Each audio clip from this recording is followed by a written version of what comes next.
घुंघराले बाल। राइना बचपन से ही खूब सुंदर थी। उसके लंबे लंबे घुंघराले बाल से हमेशा उसका चेहरा ढका रहता। अरे भूतनी बनकर घूमती रहती है, चल तेरे बाल कटवा दूं।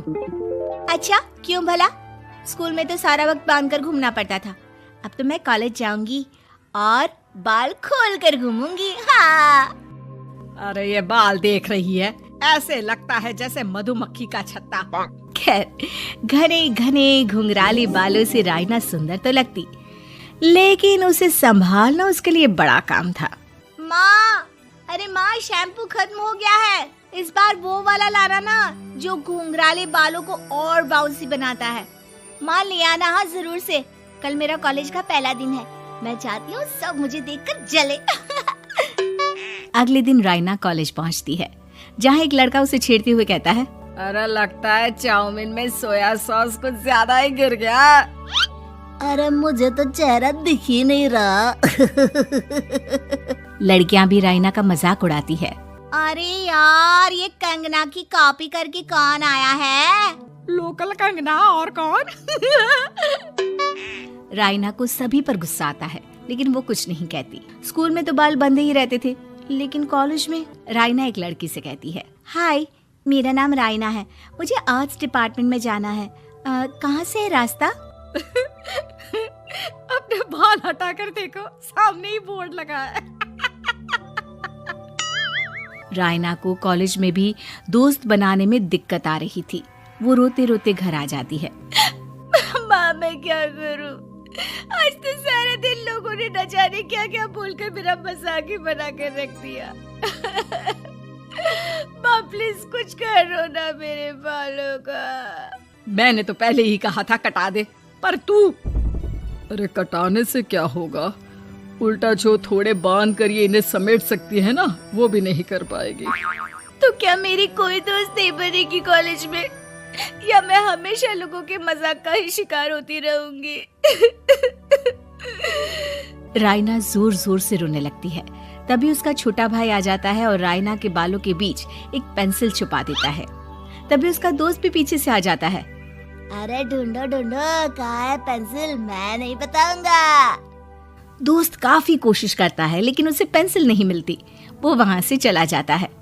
थैंक्स दी, आज आपके बालों ने तो मुझे बचा ही लिया। अच्छा, बहुत दिनों के बाद बालों को लेकर कुछ अच्छा सुनने को मिला। मुझे भी पहले लगता था कि मेरे बाल सबसे सुंदर है, लेकिन अब पता चला। अरे क्या पता चला, क्या हो गया? देख, किसी भी चीज के ना दो पहलू होते हैं।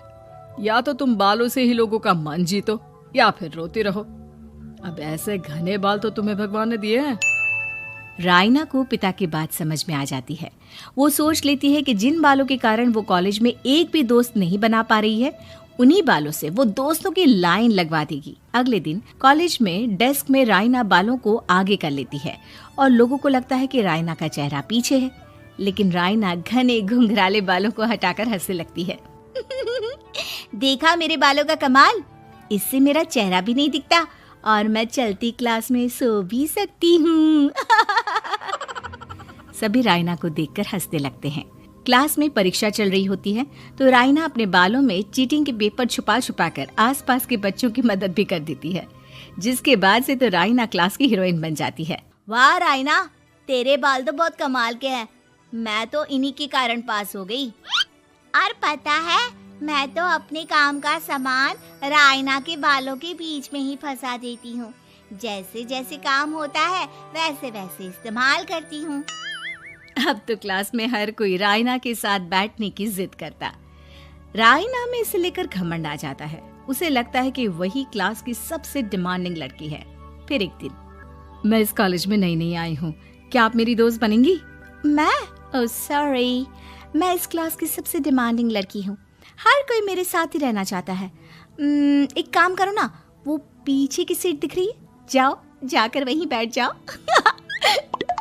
लड़की को राइना की बात बहुत बुरी लगती है, लेकिन वो करती भी तो क्या, जाकर चुपचाप पीछे की सीट पर बैठ जाती है। तो आज का लेसन सबने याद किया है ना बराबर से? जितनी भी चीटिंग करने वाली लड़कियां थी, वो राइना के पीछे जाकर बैठ जाती है और जोर से चिल्लाती है, जी मैम, मैम, सब कुछ याद है, कहीं से भी पूछ लो, हम तो मास्टर हैं मास्टर। क्यों? ये बोलकर वो रायना के कंधे पर हाथ रख देती हैं। रायना भी खुश होती है कि कॉलेज की सबसे स्मार्ट लड़कियों का ग्रुप उसका दोस्त है। पीछे बैठी वो लड़की देखती है कि कैसे मैडम के सवाल लड़कियां रायना के सर को देखकर दे रही है।